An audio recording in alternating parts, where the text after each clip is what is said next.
gravely serious is occurring in our airspace, and in many cases our government does not understand the origin, capability, or intentions of these intruders.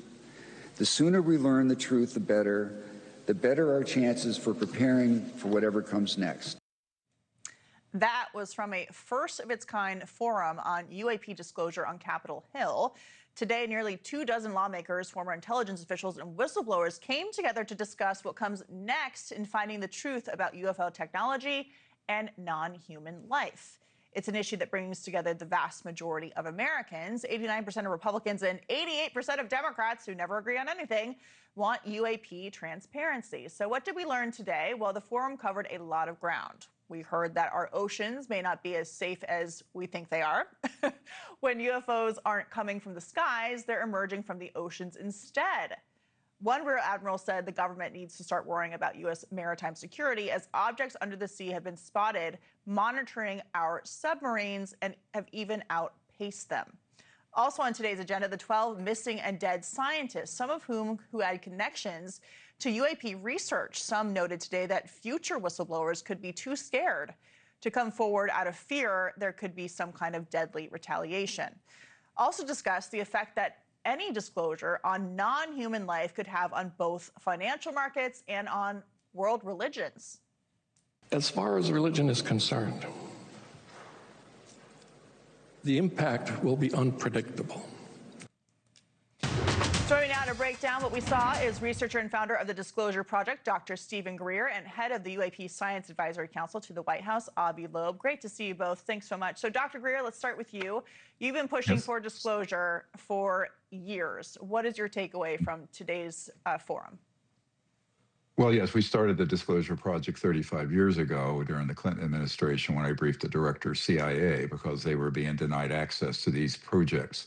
And I think what people are waiting for is substantial disclosure of more evidence. In other words, people in our Disclosure Project whistleblower files that we have handed over to the White House and Congress have handled the actual biological material, the extraterrestrial bodies. They've handled the craft. We have a man who's a colonel who actually managed the pilots who flew the man-made UAPs.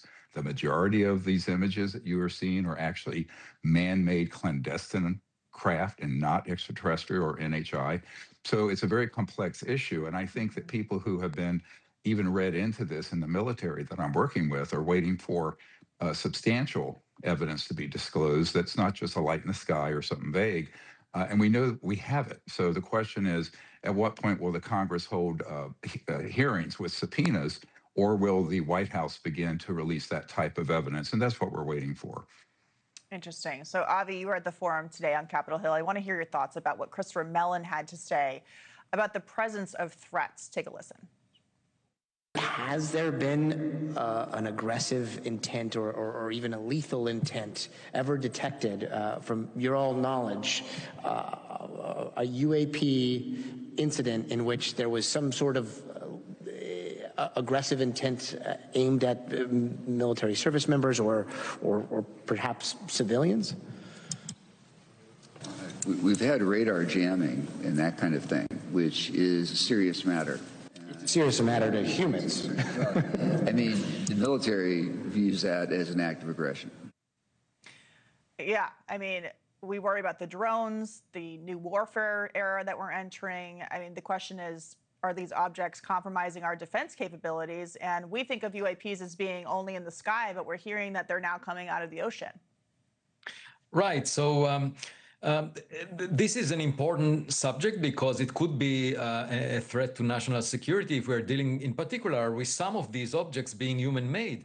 We just don't know because the Pentagon and the intelligence agencies are baffled. They're not sure what these objects are. And I think we're entering a new era now with President Trump's directive where there will be cooperation between the U.S. government and, for example, the council that I'm leading, where we submitted a request for more than 50 items that specific incidents, specific type of materials that might be within government, and we are waiting to see what we get in return. And I think that the best is to attend to the data, to the evidence. That's what will guide us as to the nature of these objects. But at the very least, it's a serious national security threat, and we need to figure it out, and just to make sure that these are not objects manufactured by adversarial nations. But, So, the follow-up on that is, someone has to know what these are. Is it that We do. someone in the Yes. government knows, Avi, what these are and they're just not telling us? Or is it a combination of both? Some, every video we see, we may not know, but there's a lot of video. And I would think that the federal government, with the resources of the Pentagon and the CIA and others, would know something about what these are.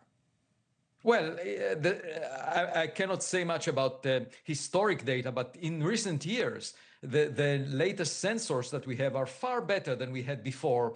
And there is no doubt that we're dealing with objects that the Pentagon is unable to figure out. And, the strange thing is that they're opening up the discussion right now, thanks to President Trump's directive. I think it will bring us to a better place where either my council will be able to help the Pentagon accomplish its mission in protecting strategic assets, or we are at the beginning of a revolution in our scientific understanding of the universe. And both, it's a win-win situation as far as I'm concerned as a scientist, because I feel that it's my civil duty to help the government figure out these things. I don't think that the current people engaged, I don't think that they're purposely claiming that they cannot figure out the latest. Dr. Greer, do you agree with that? Well, it's a little more complicated than that. The reality is there are compartmented code word level operations that fully know what these are. They know there are man-made ones. They know that Lockheed Skunk Works, Northrop Grumman, Raytheon have made these devices. My uncle's company, Northrop Grumman, he worked his whole career there. And they also know some of them are of extraterrestrial origin. And now I think that the problem is that the compartmentalization has become so granular and so deceptive. This is why presidents and even the senior members of Congress have been gaslit and denied access.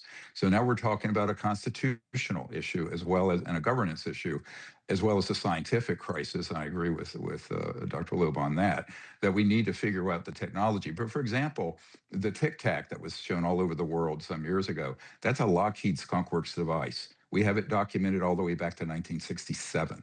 So this is in the Disclosure Project archive, which anyone can go to.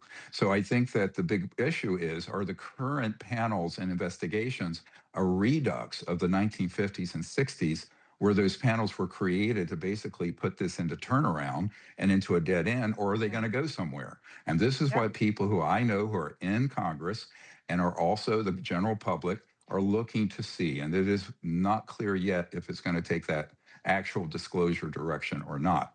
Well, it feels like there's more pressure than ever, and I found the comments about religion today fascinating. So looking forward to what you all are continuing to work on, and we will continue to watch it. Avi Loeb, Dr. Stephen Greer, thank you for joining me. Great to see you.